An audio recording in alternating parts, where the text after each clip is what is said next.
గజం భూమి 13,500 రూపాయలతో 151 గజాల భూమి 20 లక్షలు మాత్రమే. రైతు బంధుకు మెలిక తప్పదా? సాగు చేసే భూములకే రైతు బంధు ఇస్తారా? రాష్ట్రంలో ఉన్న వారికే రైతు బంధు వస్తుందా? ఇతర రాష్ట్రాలు దేశాల్లో ఉన్న వారికి రైతు బంధు లేనట్టేనా? అవును అంటున్నాయి ప్రభుత్వ వర్గాలు.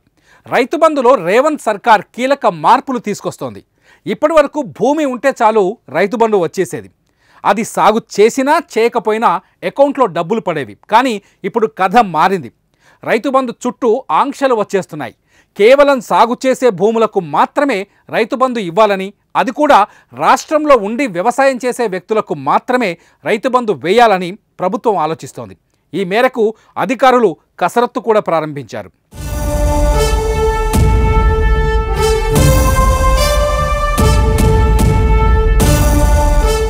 బీఆర్ఎస్ ప్రభుత్వంలో వచ్చిన రైతు బంధుకు ఎలాంటి ఆంక్షలు లేవు. పట్టాదారు పాస్ పుస్తకంలో ఎంత భూమి ఉంటే అంత భూమికి రైతు బంధు వచ్చేది. ఎకరాకు 10,000 చొప్పున పంటకు 5,000 వేసేవారు. అయితే ఇప్పుడు ఆ రోజులు పోయినట్టే అని చెబుతున్నాయి ప్రభుత్వ వర్గాలు. రైతు బంధు అంటే కాంగ్రెస్ భాషలో రైతు భరోసా అందాలి అంటే ఆ రైతు ఖచ్చితంగా ఆ పొలాన్ని సాగు చేయాలి. ఎంతవరకైతే దుక్కి దున్ని సాగు చేస్తారో అంతవరకే రైతు భరోసా ఇస్తారు. ఇక సాగు చేయని చెలక, గుట్టలు, రాళ్లు ఉన్న భూమికి రైతు బంధు ఇవ్వకూడదని ప్రభుత్వం భావిస్తున్నట్టు తెలుస్తోంది.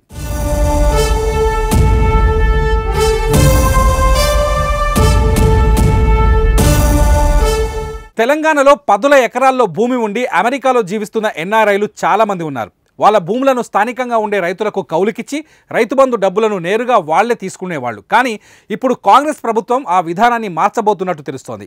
సాగు చేస్తున్న భూములకే రైతు బంధు ఇవ్వాలని, కేవలం రాష్ట్రంలో నివాసం ఉన్న వారికే రైతు బంధు ఇవ్వాలని నిర్ణయిస్తే ఎన్ఆర్ఐలకు ఇక రైతు బంధు పడదని అర్థమవుతోంది.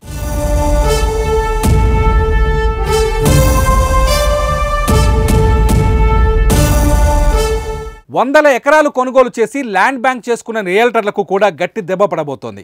అనేక మంది రియల్టర్లు సిటీ శివారుల్లో 100 ఎకరాల భూములు కొని దాచిపెట్టారు. భూమి వచ్చినప్పుడు ప్లాట్లు చేసి అమ్మేయాలనే వ్యూహంతో ఉన్నారు. అప్పటి వరకు ఆ భూమిని కన్వర్షన్ చేయకుండా వ్యవసాయ భూమి కిందే రికార్డుల్లో చూపిస్తున్నారు.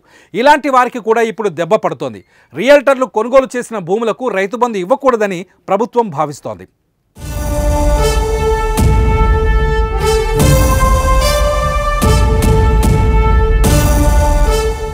సాగు చేసే భూములకు మాత్రమే రైతు బంధు ఇవ్వాలనే నిబంధనతో ఏ పొలం సాగులో ఉంది, ఏ పొలం సాగుకు దూరంగా ఉన్నది కూడా తేలిపోతుంది. అంతేకాదు యజమాని ఎక్కడుంటాడు, అతను ఏ పని చేస్తాడనేది కూడా బయటపడుతుంది.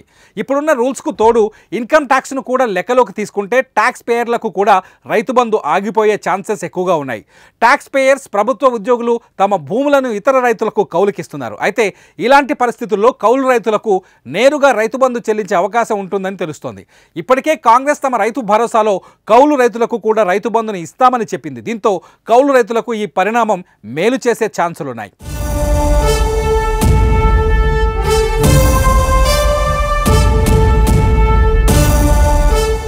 ఇక సాగు చేసే భూమి ఏది, సాగులో లేని భూమి ఏది అని గుర్తించే బాధ్యతను గ్రామ సభలకు అప్పగించే ఆలోచన చేస్తోంది ప్రభుత్వం. సాగు చేసే భూమిపైన ఎలాంటి పరిమితి పెట్టొద్దని భావిస్తోంది. సాగు చేసే భూమి ఎన్ని ఎకరాలుంటే అన్ని ఎకరాలకు రైతు బంధు అందుతుంది. అంటే ఒక రైతుకు 20 ఎకరాల భూమి ఉంటే అతను 20 ఎకరాలు సాగు చేస్తే ఆ 20 ఎకరాలకు రైతు బంధు అందుతుంది.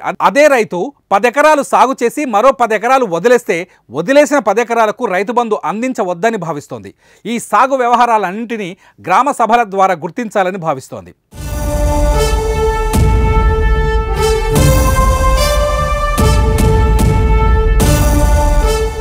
నిజానికి బీఆర్ఎస్ సర్కార్ రైతు బంధు మీద ఎలాంటి ఆంక్షలు పెట్టలేదు. పట్టాదారు పాస్ పుస్తకంలో ఎంత భూమి ఉంటే ఆ భూమి మొత్తానికి రైతు బంధు అందించింది. అది సాగులో ఉన్నా లేకున్నా, ప్లాట్లు చేసినా చేయకపోయినా అకౌంట్లో డబ్బులు వచ్చి పడేవి. కానీ కాంగ్రెస్ ఆ పద్ధతిని మార్చబోతోంది.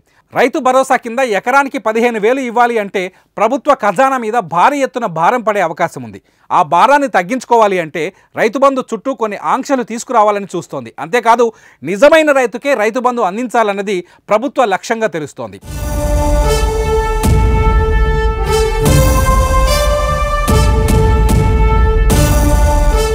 సాగు చేసే భూమికే రైతు బంధు ఇస్తామన్న కాంగ్రెస్ ప్రభుత్వ ఆలోచనను రైతులు స్వాగతిస్తారా, లేదంటే పాత పద్ధతిలోనే తమకు రైతు బంధు కావాలంటారా అన్నది ఇప్పుడు ఆసక్తికరంగా మారింది. మరి మీరేమంటారు? కామెంట్ల రూపంలో మీ అభిప్రాయాన్ని మాకు చెప్పండి.